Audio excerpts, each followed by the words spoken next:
हाँ, भागवतम तृतीय स्कंद दशम अध्याय श्रीमद् भागवत सभी प्रश्नों का उत्तर श्लोक संख्या 33 से आज पाठ करेंगे। एतद् भगवतो रूपं स्थूलं ते व्यर्हितं मया मय्यद्भिः च वर्णैरष्टभिर्बहिरवृतम्। भूमिका माता जी पढ़िए। हरे कृष्ण प्रभु जी, दंडवत प्रणाम। इस तरह भगवान का ब्रह्मा रूप अन्य लोकों की ही तरह स्थूल रूपों से घिरा हुआ है, जिनका वर्णन मैं तुमसे पहले ही कर चुका हूँ। तो यह भागवत के तृतीय स्कंद की शुरुआत में ही हम ये स्थूल रूप का वर्णन पढ़ चुके हैं, जहाँ प्रकृति के अनेक अनेक अंग भगवान के ही शरीर के अंग हैं। ये विराट रूप भी कहलाता है। ये हम पहले ही सुन चुके हैं किस प्रकार हर ग्रह सब कुछ भगवान के ऊपर ही स्थित है। यामिनी माता जी तात्पर्य पढ़िए। हरे कृष्णा प्रभु जी, दंडवत प्रणाम। जैसा कि भगवत गीता 7.4 में कहा गया है, भगवान की विद्युत भौतिक शक्ति 8 प्रकार के भौतिक आवरणों पृथ्वी, जल, अग्नि, वायु, आकाश, मन, बुद्धि तथा अहंकार से घिरी है। ये सारे आवरण श्री भगवान की ब्रह्म शक्ति के रूप में उद्भूत हैं। ये सूर्य के चारों ओर बादलों के आवरण तुल्य हैं। यद्यपि बादल सूर्य के ही द्वारा सृजित हैं, किंतु वास्तव में आंखों के सामने इसके आने से सूर्य नहीं दिखता। सूर्य बादलों से नहीं ढका जा सकता, क्योंकि बादल आकाश में कुछ 100 मीलों तक ही फैले रह सकते हैं, किंतु सूर्य लाखों मीलों से भी अधिक विशाल है। अतः 100 मील का आवरण लाखों मीलों को नहीं ढक सकता। अतएव भगवान की ही कोई एक शक्ति पूर्ण पुरुषोत्तम भगवान को आच्छादित नहीं कर सकती, किंतु ये शक्तियां भगवान द्वारा उन बद्ध जीवों की आंखें बंद करने के लिए हैं, जो प्रकृति पर अपना अधिकार जताना चाहते हैं। वास्तव में बद्ध जीव पदार्थ के मोहजन्य बादल से आच्छादित रहते हैं, और यह भगवान के ऊपर है कि वे उन्हें दिखे या नहीं, क्योंकि बद्ध जीवों के दिव्य दृष्टि नहीं होती और वे भगवान को देख नहीं सकते। अतः वे भगवान के अस्तित्व तथा उनके दिव्य रूप को नकारते हैं। अल्पज्ञानी पुरुष विराट भौतिक रूप का आवरण स्वीकार कर लेते हैं। यह कैसे होता है, इसकी व्याख्या अगले श्लोक में की गई है। तो जिस प्रकार सूर्य की ताप से जल भस्म बनता है और बाद में जाकर के बादल बनता है, वह बादल के अंदर इतना सामर्थ्य नहीं है कि वह सूर्य को ढक ले। हमारा जो दृष्टि है उसको बादल ढकते हैं कि हम सूर्य को नहीं देख पाते हैं। सूर्य को बादल ढकने की क्षमता नहीं रखते हैं। इसी प्रकार से भगवान से जो शक्तियां उद्भूत हुई हैं, भगवान से जो शक्तियां आई हैं, उनके अंदर ये सामर्थ्य नहीं है कि भगवान को ही ढक लें। ये सारी शक्तियां, सारी सृष्टि भगवान से आती हैं, तो माया कभी भगवान को आच्छादित नहीं कर सकती। अतः परम सूक्ष्मतमम् अव्यक्तम निर्विशेषणम अनादि मध्य निधनम नित्यम वान मनसः परम। अनीता माता जी पढ़िए। हरे कृष्ण प्रभु जी, दंडवत प्रणाम। अंत ये स्थूल संसार से परे दिव्य संसार है, जो सूक्ष्म से भी सूक्ष्मतर है। न तो इसका आदि है, न मध्य है, और न अन्य अंत। यह व्याख्या अथवा चिंतन की सीमाओं के परे है और भौतिक बोध से भिन्न है। हरे कृष्ण। तो इस भौतिक स्थूल भगवान के विस्तार से परे है भगवान का आध्यात्मिक संसार, जहाँ भगवान नित्य निवास करते हैं, और उसको हम भौतिक चिंतन के द्वारा नहीं समझ सकते हैं। वो अनंत आकाश, आध्यात्मिक आकाश है, जहाँ भगवान अपनी नित्य स्थिति में निवास करते हैं। आयुष प्रभु पढ़िए। हरे कृष्ण प्रभु जी, दंडवत प्रणाम। तात्पर्य: परमेश्वर का स्थूल बाह्य रूप कुछ निश्चित अंतकाल में प्रकट होता रहता है। अतः पूर्ण पुरुषोत्तम भगवान का यह बाह्य लक्षण या रूप शाश्वत नहीं है, और इसका न तो आदि है, न मध्य और न कोई अंत है। जिस वस्तु का आदि, मध्य और अंत होता है वह भौतिक कहलाती है। इस भौतिक जगत का प्रारंभ श्री भगवान से हुआ है, और इस प्रकार से भगवान का जो रूप भौतिक जगत के प्रारंभ के पूर्व विद्यमान था, वह निश्चय ही सूक्ष्मतर या सर्वाधिक सूक्ष्म भौतिक धारणा से परे है। भौतिक जगत में आकाश सूक्ष्मतम माना जाता है। आकाश से भी सूक्ष्म मन, बुद्धि तथा मिथ्या अहंकार होते हैं, किंतु आठों बाह्य आवरणों को परम सत्य के बाह्य आवरणों के रूप में बताया जाता है। अतः परम सत्य भौतिक अवधारणाओं की व्याख्या एवं कल्पना से परे है। वह निश्चित ही सभी भौतिक चिंतन से परे है। यह निर्विशेषणम कहलाता है, किंतु मनुष्य को निर्विशेषणम को दिव्य गुणों से विहीन समझने की गलती नहीं करनी चाहिए। विश्लेषणम का अर्थ है गुण, अतः निर के जुड़ने से निर्विशेषणम का अर्थ भौतिक गुणों या विविधताओं से रहित हो जाता है। इस निषेधात्मक पद का वर्णन 4 दिव्य गुणों के द्वारा किया जाता है: अप्रकट, दिव्य, शाश्वत तथा मन एवं वाणी से परे। शब्दों की सीमाओं से परे का अर्थ है भौतिक बोध का निषेध। जब तक मनुष्य दिव्य पद पर स्थित नहीं होता, तब तक वह श्री भगवान के दिव्य रूप को नहीं जान सकता। हरे कृष्ण प्रभु। कई बार हम सुनते हैं, कई लोग बोलते हैं कि प्रभु जी ये जो मिठाई बनाई है इसमें शक्कर बिल्कुल नहीं डाली है। तो इसका मतलब क्या है? मिठाई में नमक तो नहीं डाला ना, कुछ और डाला होगा, गुड़ डाला होगा, शहद डाला होगा, शक्कर नहीं डाली है। उसी प्रकार से आध्यात्मिक आकाश को निर्विशेष बोला जाता है, निर्विशेषणम बोला जाता है। इसका मतलब ये नहीं है कि वहां कुछ गुण ही नहीं है, भौतिक गुण नहीं है, आध्यात्मिक गुण है। तो इसके हिसाब से ये जो चिंतन है कि आध्यात्मिक आकाश में कोई गुण नहीं है, वहां केवल प्रकाश ही प्रकाश है, ये अधूरा ज्ञान है। आमुनि भगवद्रूपे मया ते ही अनुवर्णिते उभे अपि न गृह्णन्ति माया सृष्टे विपश्चितः। अजय प्रभु पढ़िए। हरे कृष्ण कवि दंडवत प्रणाम। मैंने तुमसे भौतिक दृष्टिकोण से श्री भगवान के जिन 2 रूपों का ऊपर वर्णन किया है, उनमें से कोई भी श्री भगवान को अच्छी तरह जानने वाले शुद्ध भक्तों द्वारा स्वीकार नहीं किया जाएगा। हरे कृष्ण। तो जो दोनों ही रूप, neither of the above forms, ये दोनों रूप मतलब भगवान का स्थूल विराट रूप और भगवान का नित्य शाश्वत रूप।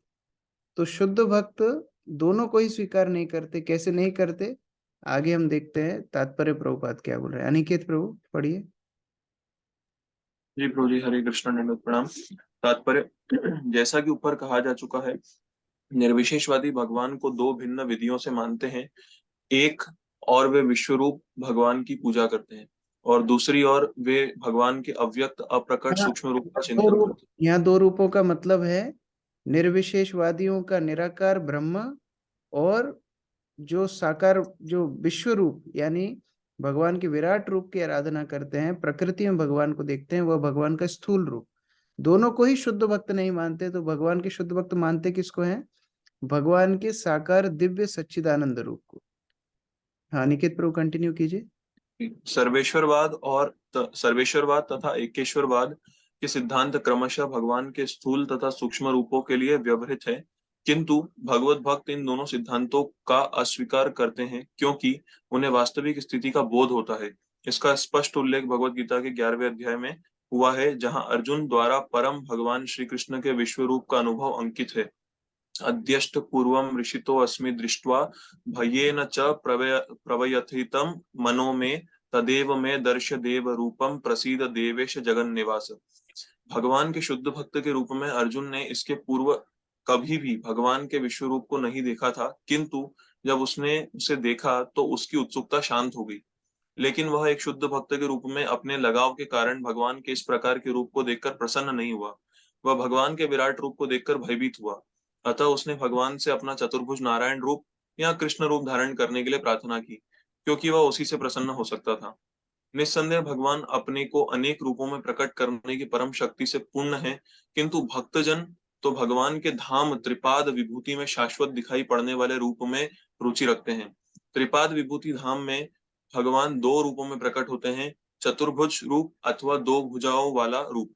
किंतु भौतिक विश्व में उनका जो विश्व रूप प्रकट है, उसमें अनेक भुजाएं होती है और अनेक आयाम होते हैं, और सभी कुछ असीम आकार के होते हैं। भगवान के शुद्ध भक्त वैकुंठ रूप में नारायण या श्री कृष्ण की पूजा करते हैं। कभी कभी वे ही वैकुंठ रूप इस भौतिक जगत में उन्हीं की कृपा से श्री राम, श्री कृष्ण, श्री नरसिंह देव के रूप में प्रकट होते हैं और इसलिए भक्तजन इनकी भी पूजा करते हैं। सामान्यतः भौतिक जगत में जो भौतिक रूप प्रकट होते हैं वे वैकुंठ लोक में नहीं पाए जाते, अतः शुद्ध भक्त इन रूपों को नहीं मानते। भक्तजन प्रारंभ से ही वैकुंठ लोक में स्थित भगवान के शाश्वत रूपों को पूजते आ रहे हैं। अभक्त निर्विशेषवादी भगवान के भौतिक रूपों की कल्पना करते हैं और अंततः भगवान की निर्विशेष ब्रह्म ज्योति में लीन होते हैं। किंतु भगवान के भक्त तो प्रारंभिक तथा मुक्ति की अवस्था इन दोनों ही स्थितियों में सदैव पूजा करने वाले हैं। शुद्ध भक्त की पूजा कभी रुकती नहीं, किंतु निर्विशेषवादी की पूजा ब्रह्म ज्योति में उसके लीन होने पर और मुक्ति मिलने पर रुक जाती है। इसलिए शुद्ध भक्तों को विपश्चित अर्थात विद्वान कहा गया है, जिन्हें भगवान का पूरा ज्ञान रहता है। हरे कृष्ण। यह उल्लेख है जब भगवान अपना विश्व रूप दिखाते हैं तो अर्जुन उनसे भयभीत हो जाते हैं और प्रार्थना करते हैं कि वो अपने चतुर्भुज रूप में आ जाएं। इसीलिए भक्तों को यह विश्व रूप और भगवान का निराकार रूप दोनों ही भाते नहीं है, उन्हें भगवान का सच्चिदानंद रूप ही अच्छा लगता है। सवाच्यवाचकतया भगवान ब्रह्म रूप दृक् नाम रूप क्रिया धत्ते सकर्मा कर्म कह परा। अनु माता जी पढ़िए। हरे कृष्णा प्रभु जी, दंडवत प्रणाम। अपने दिव्य नाम, गुण, लीलाओं, परिवेश तथा भिन्नताओं के कारण भगवान अपने आप को दिव्य रूप में प्रकट करते हैं। यद्यपि इन समस्त कार्यकलापों का उन पर कोई प्रभाव नहीं पड़ता, किंतु वे व्यस्त से प्रतीत होते हैं। तो जब भगवान अपने इस दिव्य रूप के साथ अपनी लीलाएं करते हैं तो ऐसा प्रतीत होता है वो चल रहे हैं, बात कर रहे हैं, खा रहे हैं, सो रहे हैं, युद्ध कर रहे हैं, युद्ध से भाग रहे हैं इत्यादि। लेकिन ये सारी क्रियाएं दिव्य हैं, भौतिक क्रियाएं भगवान को प्रभावित कभी नहीं कर सकती। अर्चना माता जी पढ़िए तात्पर्य।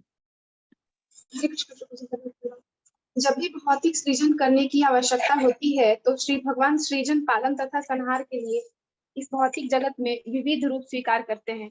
मनुष्य को इतना बुद्धिमान तो होना ही चाहिए कि वह उनकी लीलाओं को सही सही जान सके और यह न सोच बैठे कि वे भौतिक प्रकृति द्वारा निर्मित सांसारिक रूप धारण करके इस जगत में अवतरित होते हैं। भौतिक प्रकृति से स्वीकृत कोई भी रूप इस संसार में किए गए प्रत्येक कार्य से अनुराग रखता है। जो बद्ध जीव किसी कार्य के प्रयोजन से भौतिक रूप ग्रहण करता है उस पर भौतिक नियम लागू होते हैं, किंतु इस श्लोक में स्पष्ट कहा गया है कि यद्यपि श्री भगवान के रूप तथा कार्य बद्ध जीव जैसे होते हैं, लेकिन वे अलौकिक होते हैं और बद्ध जीव के लिए असंभव होते हैं। वे पूर्ण पुरुषोत्तम भगवान ऐसे कार्यों से सदैव अप्रभावित रहते हैं। श्रीमद् भगवद गीता में श्री भगवान कहते हैं, न माम कर्माणि लिम्पन्ति न मे कर्म फले स्पृहा इति माम यो अभिजानाति कर्म भीर्न स बध्यते। श्री भगवान कभी न तो उन कर्मों द्वारा बंधते हैं जिन्हें वे अपने विभिन्न अवतारों द्वारा ऊपरी तौर पर संपन्न करते हैं, न ही उन्हें सकाम कर्म द्वारा सफलता प्राप्त करने की आकांक्षा रहती है। श्री भगवान धन, बल, यश, सौंदर्य, ज्ञान तथा त्याग की उनकी विविध शक्तियों से पूरित हैं। अतः बद्ध जीव की तरह उन्हें परिश्रम करने की कोई आवश्यकता नहीं पड़ती। ऐसा बुद्धिमान पुरुष जो श्री भगवान के दिव्य कार्यों तथा बद्ध जीवों के कार्यों में भेद कर सकता है, वह भी कर्म फल में नहीं बंधता। ब्रह्मा, विष्णु तथा शिव के रूप में श्री भगवान प्रकृति के 3 गुणों का संचालन करने वाले हैं। विष्णु से ब्रह्मा और ब्रह्मा से शिव उत्पन्न हुए हैं। कभी कभी ब्रह्मा भगवान श्री विष्णु के पृथक अंश होते हैं तो कभी ब्रह्मा स्वयं भगवान श्री विष्णु होते हैं। इस प्रकार ब्रह्मा ब्रह्मांड भर की समस्त योनियों को उत्पन्न करते हैं, जिसका अर्थ यह होता है कि श्री भगवान संपूर्ण सृष्टि को या तो स्वयं उत्पन्न करते हैं या फिर अपने अधिकृत सहायक के माध्यम से करते हैं। तो गीता में भगवान बोलते हैं कि मैं कर्म में लिप्त नहीं होता कभी भी। इसी प्रकार भगवान बहुत सारी लीलाएं करेंगे, सृष्टि करेंगे।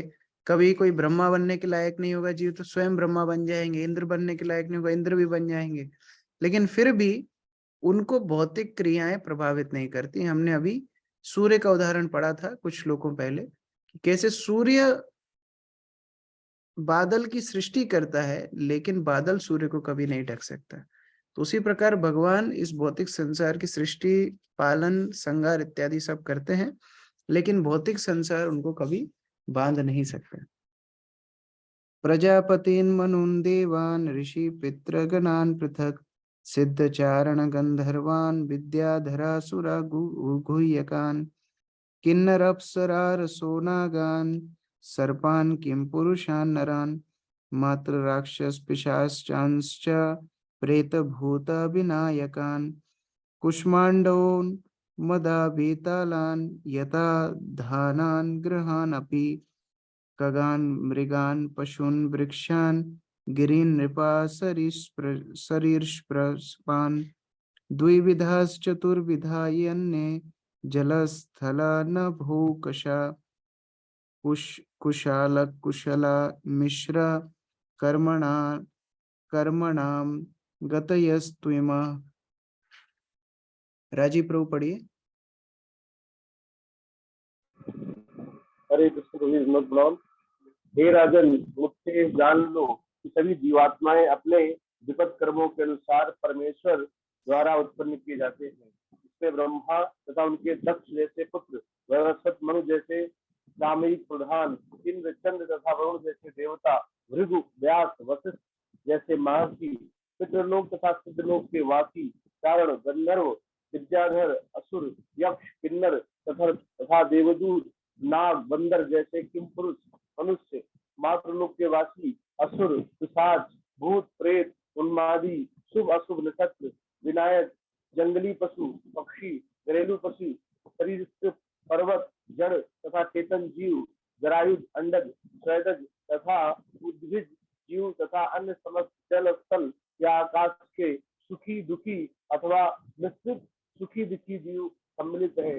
ये सभी अपने पूर्व कर्मों के अनुसार परमेश्वर द्वारा सृजित होते हैं।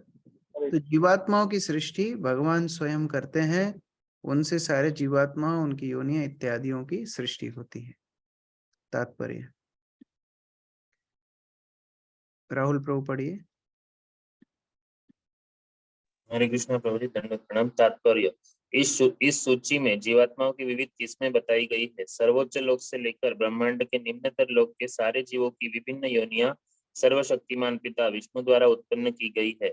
अतः कोई भी पूर्ण पुरुषोत्तम भगवान से स्वतंत्र नहीं है। इसलिए भगवान ने भगवत गीता श्लोक संख्या 14 अध्याय 4 श्लोक संख्या 14 में निम्नलिखित श्लोक में सभी जीवात्माओं को अपनी संतति कहा है। सर्वयोनिषु कौन्तेय मूर्तय संभवन्ति या तासां ब्रह्म महद्यो निरहम अहम बीजप्रद पिता। प्रकृति की तुलना माता से की गई है।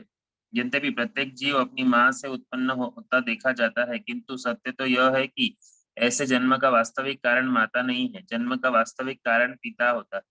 पिता के वीर्य के बिना शिशु को माता जन्म नहीं दे सकती। अतः असंख्य ब्रह्मांडों में विभिन्न योनियों स्थितियों में सभी जीव शक्तिमान पिता परमेश्वर के बीज के से उत्पन्न होते हैं। केवल अल्पज्ञानी ही इन्हें भौतिक प्रकृति से जन्मा हुआ मानते हैं। परमेश्वर की बहिरंगा शक्ति के वशीभूत होकर ब्रह्मा से लेकर एक शूद्र चींटी तक सारे जीव अपने पूर्व कर्मों के अनुसार विभिन्न शरीर धारण करते हैं। भौतिक प्रकृति भगवान की शक्तियों में से एक है। भगवत गीता अध्याय 7 श्लोक संख्या 4 में भौतिक प्रकृति परा प्रकृति अर्थात जीवात्मा की तुलना निम्नतर होती है। भगवान की परा प्रकृति अथवा तथा अपरा प्रकृति संयोग करके सारे सांसारिक व्यापारों को प्रकट करती है। कुछ जीवात्माएं अपेक्षातया सुखी है तो कुछ दुखमय स्थितियों में जीवन बिताती है, किंतु वास्तव में इनमें से कोई भी भौतिक बद्ध जीवन में सुखी नहीं है। बंदी जीवन में कोई सुखी नहीं रहता, भले ही कोई प्रथम श्रेणी का कैदी हो या तृतीय श्रेणी का कैदी हो।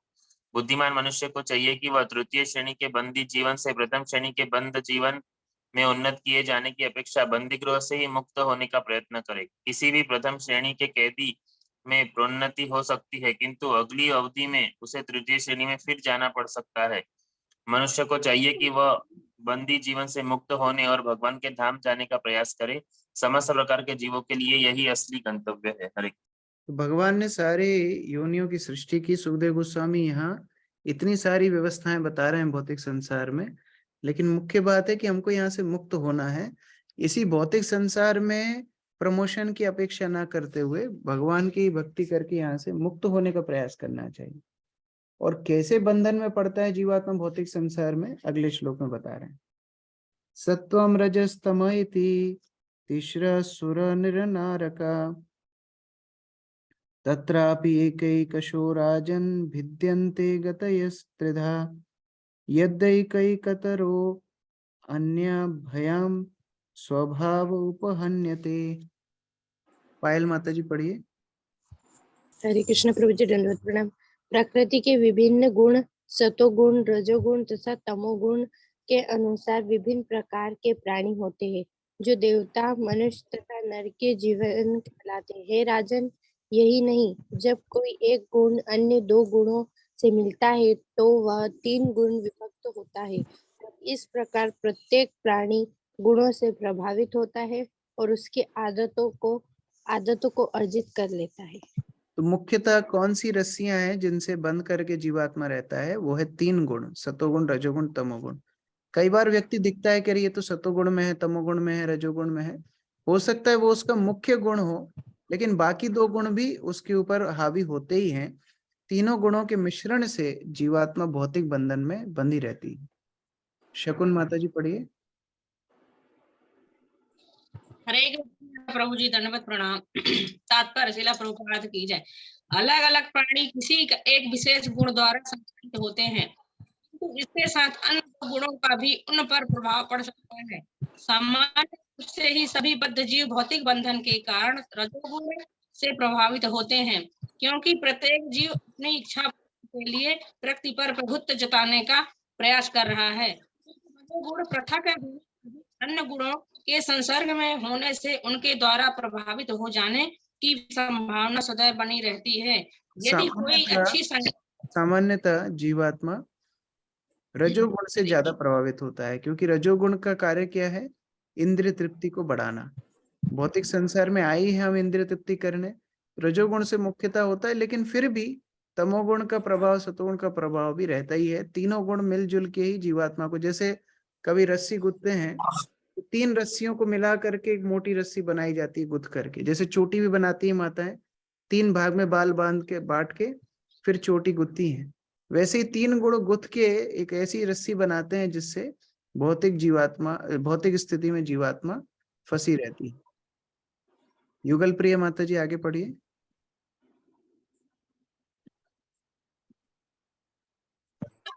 हरे कृष्ण प्रभु जी। यदि कोई अच्छी संगति करता है तो वह सतोगुणी हो सकता है, और यदि कुसंगति करता है तो तमोगुणी बन सकता है, लेकिन कुछ भी एक ही तरह से नहीं घटता है। मनुष्य अच्छी या बुरी संगति से अपना स्वभाव बदल सकता है, अतः अच्छे तथा बुरे में भेद कर सकने के लिए बुद्धिमान होना आवश्यक है।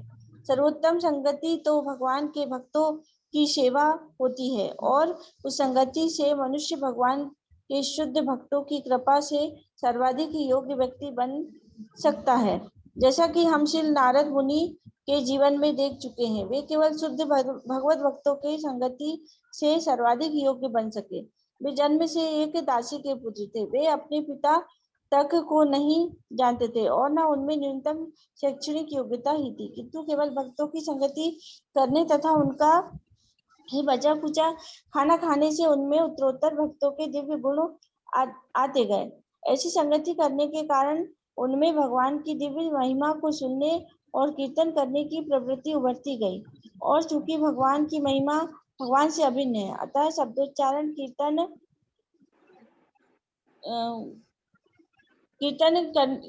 के कारण उन्हें भगवान की प्रत्यक्ष संगति प्राप्त हो सकी। इसी तरह अजामिल का भी जीवन छठे स्कंद में है, जो एक ब्राह्मण का पुत्र था और जिसे ब्राह्मण के कर्तव्यों का पालन की समुचित शिक्षा दी गई थी, किंतु इतने पर भी वैश्या के कुसंग ने उसे चंडाल अर्थात मानव जाति की सबसे अधम स्थिति पर पहुंचा दिया। अतः मुक्ति द्वार खोलने के लिए भागवत सदैव महज संगति की शिक्षा देता है। ऐसे पुरुषों की संगति करना जो इसे भौतिक संसार पर अधिकार जताना चाहते हैं, नरक के घोर अंधकार पूर्ण भाग में प्रवेश करना होता है। मनुष्य को चाहिए कि महापुरुष की संगति द्वारा अपने को ऊपर उठाए। जीवन सिद्धि का यही मार्ग है। हरे कृष्ण। तो हो सकता है हम तीन गुणों के प्रभाव में पड़े हों, वो कह सकता है हम पढ़े ही हैं, लेकिन उससे मुक्त कैसे होंगे? शुद्ध भक्तों की संगति से होंगे। अनेक उदाहरण हैं जैसे चैतन्य चरितमृत में मृगारी का उदाहरण है। मृगारी नारद मुनि की संगति में पूर्ण रूप से शुद्ध हो गए। प्रहलाद महाराज असुर जाति में जन्म लेकर के शुद्ध भक्त बन गए। इस प्रकार अनेक अनेक उदाहरण, वृत्रसुर असुर योनि में होते हुए भी भगवान के शुद्ध भक्त थे। 3 गुणों का प्रभाव तो है, लेकिन भगवान गीता में भी बोले हैं 14वें अध्याय के 26वें श्लोक में, मां च यो व्यभिचारेण भक्ति योगेन सेवते स गुणान समतीतैतान ब्रह्म भूयाय कल्पते। भगवान बताते हैं 3 गुणों से मुक्त होने का एकमात्र उपाय है उनकी अनन्य भक्ति। और केवल भक्ति नहीं, भक्ति योगेन सेवते, भक्ति योग के माध्यम से भगवान की जब सेवा में संलग्न होते हैं तो 3 गुणों से मुक्त हो जाते हैं। तो इस प्रकार हमने देखा किस प्रकार भगवान आध्यात्मिक भौतिक दोनों सृष्टियों के स्त्रोत्र हैं और कैसे 3 गुणों के प्रभाव से हम मुक्त हो सकते हैं। आगे कल अध्याय पढ़ेंगे। हरे कृष्ण। श्रील प्रभुपाद की जय। श्रीमद् भागवतम की जय।